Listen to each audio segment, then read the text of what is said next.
both of the orange and the blue are being energized when the key is just in the on position, and they should only be energized when the turn signals are activated. So this is what resolved my problem.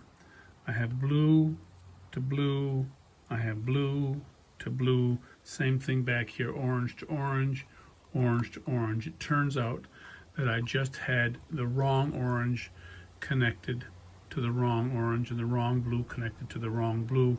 When I switched these and I switched those, boom, everything was good. So it all went back to connecting the correct wires to the correct wires, and it's a little bit hard to tell. This is showing orange and white, this one is not showing orange and white, and so it was just a judgment call as to what I connected, and I thought I was all right, and now I am. Problem solved. Thanks for everybody's help. Lights on, running lights on at the front, running lights off at the back. Turn signal and flasher left